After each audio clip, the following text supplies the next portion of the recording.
Hello everyone, welcome to my another video. তো আপনারা বর্তমানে হয়তো দেখেছেন এই ভিডিওটি টিকটকে খুব ট্রেন্ডিংয়ে চলছে। তো ঠিক এইরকম ভিডিও তৈরি করার জন্য আমাদেরকে প্লে স্টোর থেকে এই অ্যাপটি ইনস্টল করতে হবে। এই অ্যাপটি ইনস্টল করার পর অ্যাপটি ওপেন করলে উপরে দেখতে পাবেন প্লাস চিহ্ন, এখান থেকে ক্লিক করে গ্যালারি থেকে আপনার কাঙ্ক্ষিত ভিডিওটি অ্যাড করতে হবে। ভিডিওটি অ্যাড করা হয়ে গেলে এবার নিচে দেখতে পাচ্ছেন অনেকগুলি অপশন। এখান থেকে একটি ডান দিকে স্ক্রল করলে দেখতে পাবেন রেটিও নামে একটা অপশন। এই অপশনটাতে ক্লিক করে 9:1:16 এই রেশিওটি আমরা সিলেক্ট করে নেব। এটি সিলেক্ট করার পর ভিডিওতে ক্লিক করে নিচে দেখতে পাচ্ছেন অডিও এক্সট্রাক্ট নামে একটি অপশন, এখানে ক্লিক করব। এখানে ক্লিক করে অডিওটিকে এক্সট্রাক্ট করে নেব। এখন আমরা অডিওটিকে জুম করব। জুম করলে দেখতে পাবো ভিডিওটির কোথায় কোথায় বিট রয়েছে। তো এই বিটগুলো বরাবর নিয়ে উপরের যে ভিডিওটা আছে এটিকে স্প্লাইট করব। নিচে দেখতে পাচ্ছি স্প্লাইট অপশন। একইভাবে সমস্ত বিটগুলিকে আমরা সেপারেট করে নিব, মানে বিটের সোজা পিকচারগুলিকে আমরা সেপারেট করে নিব। এরপর সেপারেট করা ক্লিপগুলির মধ্যে সর্বপ্রথমে ক্লিপটিতে ক্লিক করে নিচে দেখতে পাচ্ছেন রিপ্লেস নামে একটা অপশন। এই রিপ্লেস অপশনে ক্লিক করে আপনার কাঙ্ক্ষিত ফটোগুলি অ্যাড করবেন। তো প্রত্যেকটিতে ক্লিক করে রিপ্লেস অপশনে ক্লিক করবেন এবং আপনার ফটোগুলি অ্যাড করবেন প্রত্যেকটি রেশিওতে, এবং এটা রেশিও অনুযায়ী ফটোটিকে সেট করে দিতে হবে তাতে ভিডিওটি আরও ইউনিক দেখতে হয়।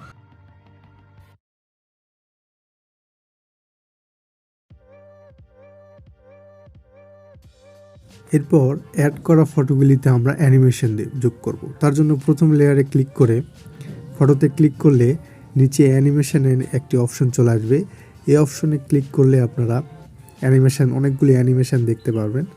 তো এর মধ্যে আমরা চলে যাব কম্বোতে এসে আমরা খুঁজব বাইসেক্ট 2।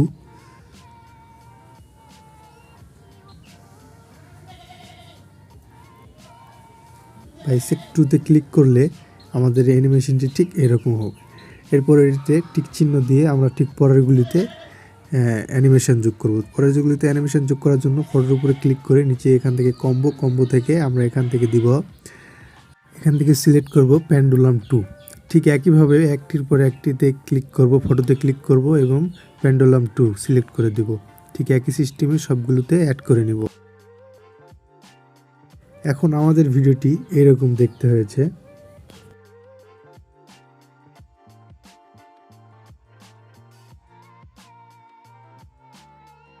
এখন আমরা এটিতে একটি ইফেক্ট যোগ করব। তার জন্য যে আমাদের যে হোয়াইট লাইনটি রয়েছে এই লাইনটিকে ভিডিওর শুরুতে নিয়ে এসে আমরা নিচে দেখতে পাবো ইফেক্ট নামে একটি অপশন। ইফেক্ট অপশনে ক্লিক করার পর ভিডিও ইফেক্টে ক্লিক করে এখান থেকে বেসিকে ক্লিক করে শেকে ক্লিক করে দেব। তাহলে আমাদের ভিডিওটি একটি ইউনিক দেখাবে। এরপর ইফেক্ট লেয়ারটিকে প্রথম ভিডিও লেয়ারটির শেষ পর্যন্ত আমরা এটিকে অ্যাডজাস্ট করে দেব। এভাবে টেনে অ্যাডজাস্ট করে দেব। এখন আমরা শুরুতে যে ভিডিওতে স্প্লাইট করেছিলাম সেখানে একটি সাদা চিহ্ন রয়েছে, সাদা এবং কালো লাইন টাইপের, এগুলোতে ক্লিক করতে হবে। ক্লিক করে আমরা এদিকে ট্রানজ্যাকশান সেট করে দেব। ট্রানজ্যাকশান সেট করে দিলে ভিডিওটি আরও ইউনিক দেখাবে। তো এখানে ক্লিক করলে ট্রানজ্যাকশান অপশনগুলি আসবে। এখান থেকে চলে যাবেন ক্যামেরা থেকে আপনারা চলে যাবেন পুল ইনে ক্লিক করলে আমাদের ভিডিওটি একদম কমপ্লিট। এখান থেকে পুল ইনে ক্লিক করার পর নিচে দেখতে পাচ্ছেন all to apply to all, click করে টিক চিহ্ন দিয়ে দিলে সবগুলোতে অ্যাপ্লাই হয়ে যাবে। এখন আমাদের ভিডিওটি যদি প্লে করি তাহলে আপনারা দেখতে পাবেন এইরকম।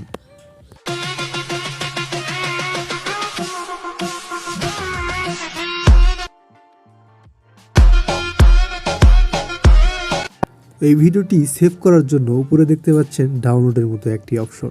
এই অপশনে ক্লিক করলে আপনার ভিডিওটি গ্যালারিতে সেভ হতে থাকবে। আপনি চাইলে এখান থেকে টিকটকেও আপলোড করতে পারেন। তো এই ছিল আজকের ভিডিও। আশা করি ভিডিওটি সবার ভালো লেগেছে। যদি ভালো লেগে থাকে তাহলে প্লিজ আমার চ্যানেলটিকে সাবস্ক্রাইব করবেন, পাশে থাকবেন, সাপোর্ট করবেন প্লিজ। আল্লাহ হাফেজ।